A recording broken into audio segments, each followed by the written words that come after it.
أعوذ بالله من الشيطان الرجيم بسم الله الرحمن الرحيم السلام عليكم ورحمة الله وبركاته محترم مسلمان kardeşler.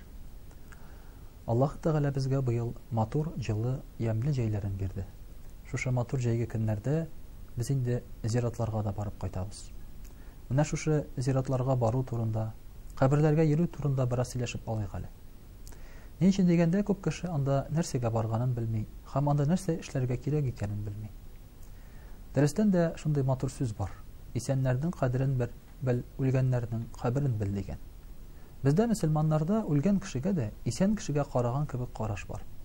Шуңа күрә дә каберләргә барган вакытта, зиратка барганда, исән кеше белән үзебезне ничек тотсак, зиратта да үзебезне нәкъ шулай тотарга тиешбез.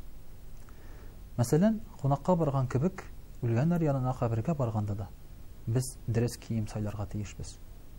Монда инде үлгән кешеләр, монда чит ят кешеләр ятканлыктан, анда барган вакытта без киенеп барырга тиеш. Шәрә, кыска шортылардан гына, я булмаса хатын-кызның башлары, күкрәкләре капланмаган килеш, кыска итәкләре белән бару зиратка килешми. Кай вакытта күрергә туры килә, зират эченә кереп, алар бик изге эш эшлиләр, туганнарның каберләрен чистарталар.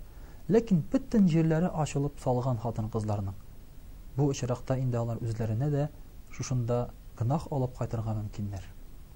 Гайша анабыз радиллаһу анха шушы Пәйгамбәрбез саллаллаһу алейһи ва сәллям үлгәннән соң һәм әтисе Әбу Бәкр үлгәннән соң аларның каберләре янына кереп ири торган була. Әмма Гомәр радиллаһу анху үлгәннән соң яулык бәйләп керә башлый шул каберләре янына. Ни өчен алай эшлисең син дип сорагач, ул әйтә: Пәйгамбәрбез саллаллаһу алейһи ва сәллям минем ирем, Әбу Бәкр минем әтием, ә Гомәр бит миңа беркем түгел ди. Шуңа күрә дә үзенең гәүрәт җирләрен каплап керә торган була. Зиратка кергәннән соң укый торган дуга бар. Ассаламу алейкум أهل الديار من المؤمنين والمسلمين نسأل الله لنا ولكم العافية وإن إن شاء الله بكم لاحقون. السلام عليكم biz şuşa mərhumlarına səlamlarga tiyişbiz. Mümin müsəlmanlar şuşa qəbirlərinin iyələri dip. Biz sizin içində özünüz içində Allah Teala'dan ғафу сорыйбыз. Һәм biz də sizdən artığızdan barучылар дип менә şuşa доганы әйтергә кирәк. Кемдер моны белсә, бик әйбәт. Белмәсә карап укырга мөмкин. Әгәр бер нәрсәне дә белмәсә, Ассаламу алейкум дип хиш югында сәлам бирергә кирәк. Чөнки анда яткан мәрхүмнәр шулай ук безне ишетәләр һәм алар да безгә сәлам бирәләр, ләкин без моны ишетмибез генә. Инде барганнан соң әлбәттә һич шиксез шушы кабер тирәләрен чистарту ул инде үзеннән үзе язылмаган бер кагыйдә. Ләкин мәрхүмнәр бездән көтәләр икенчене.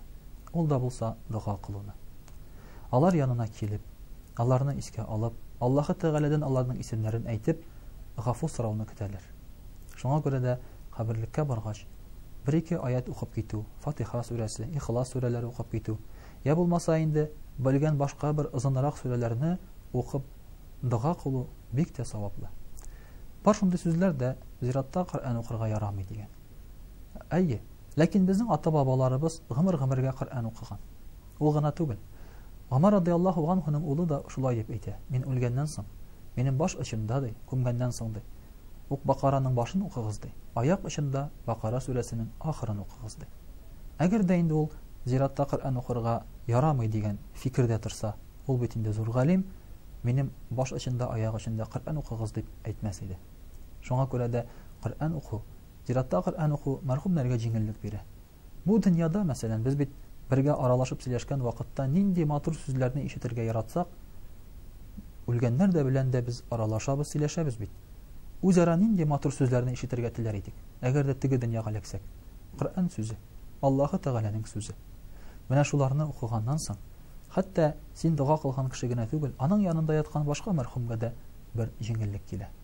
Ул гына түгел, синең үзеңгә дә җиңеллек килә. Һәм дә инде әлбәттә менә шушы зиратка баргач, кычкырып елаулардан, анда барып нәрсәдер узак итеп кайгырып утырулардан сакланырга кирәк. Чөнки беренчедән бу үзебезгә психологик яктан зыянлы, ә икенчедән мәрхүм кеше безнең күз яшьләребез белән газаплана анда кабердә. Шуңа күрә дә матур итеп дуга кылып, сабыр итеп шушында үзеңне тыеп торсаң, әйе, сагынабыз, яратабыз, билгеле, моны бер кая куеп булмый. Әмма шушы мәрхүмне ярату хакына аңа файдалы эш эшләсәк, аңа зыян китермичә генә шушы зиратта әдәп белән үзебезне тотсак, мәрхүм кешегә күпкә хәерлерәк булыр иде. Аның турында уйлавыбыз булыр иде, үзебез турында түгел. Вассаламу алейкум ва рахматуллахи ва баракатух.